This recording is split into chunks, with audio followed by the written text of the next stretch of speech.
Nigeria's naira fell to 188 naira per dollar before strengthening to 185 per dollar after the central bank sold the greenback. This as JP Morgan considers removing the West African nations from its emerging market bond index. The central bank in December imposed measures that have limited local market liquidity, and joining us to review the fixed income market is Bemileke Sule, a trader at Mansard Investments. Thank you so much, Bemileke, for joining us. Of course, we must start with this big story about JP Morgan's move, and it really reminds us that Nigeria is no longer isolated here. We've seen those foreign investors bring in quite a bit of cash into our fixed income markets, and now whatever the central bank does impacts what happens to that cash as well. Your take on this decision by JP Morgan and what this could mean for the markets going forward? Yes, JP Morgan bond inflation was one of the best things that happened to the Nigerian fixed income market lately. But what they did today, as reported by FT, is to put Nigeria on negative watch for ejection from the index. They cited the illiquidity in our treasury markets and the FX market, mainly based on the revision of NOP from 1% to 0% of shareholders' funds. But of course, we all know that has been revised to 0.1% of shareholders' funds. Not significantly. Exactly. The other problem with that is this: before the revision of NOP to 0%. Minimum lot size in the FX interbank market was $500,000. Yeah. But because of the reduction of NOP to 0.1% now, lot sizes had to be revised downwards to $100,000.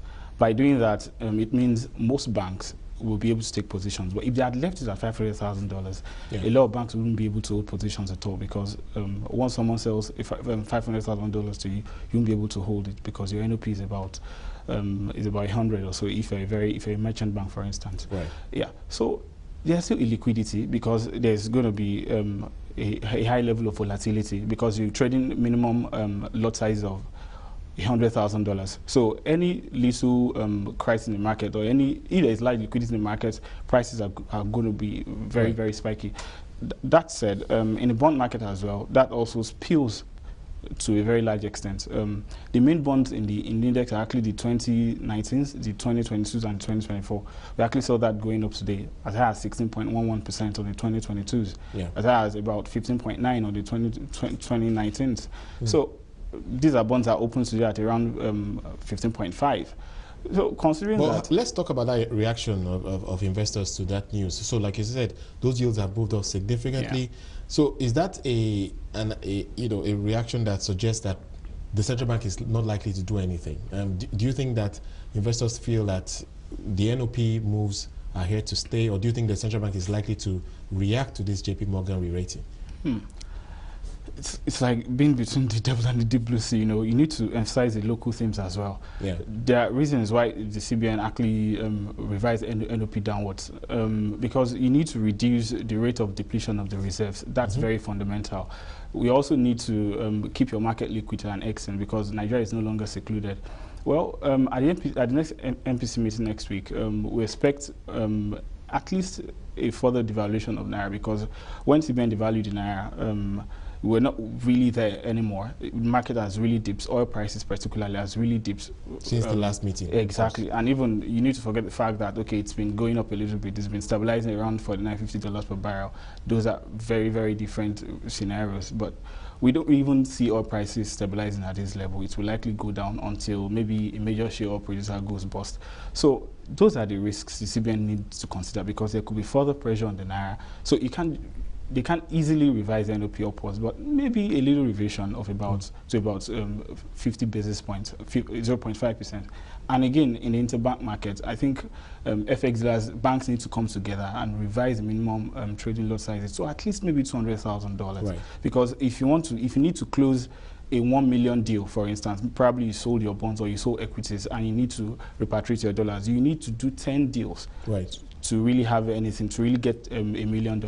Right. And that's going to cause price volatility. Yeah, right. So everyone needs to make adjustments given the new environment. Yes. That's your take. Yes. Okay, so what happens next? How do you see yields trade? I mean, obviously we've seen the direct reaction of investors in those bonds that are in that bond index. So what happens to the rest of the market given this news in your view?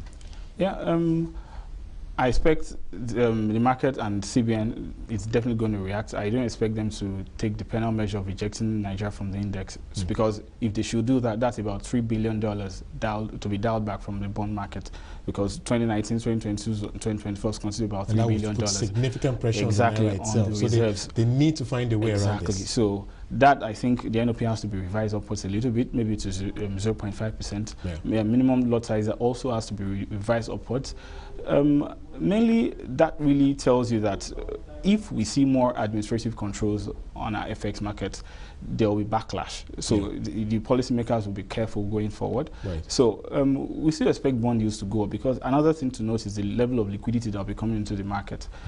About 2 trillion in automobiles are already in issue. So that's going to be coming in. And again, remember the Accountant General of the Federation directed MDAs to close their revenue accounts with banks before the end of February. So liquidity is going to come. The last CRR credit was about 126 billion credit. So we're likely going to be seeing more CRR credit. So liquidity is going to be huge. CBN will have to be selling automobiles. So I think policy response, the Apex Bank has to increase CRR at least, because as MDAs close their revenue accounts, you're moving towards a treasury single account. So it means you're having like 100% CRR per se.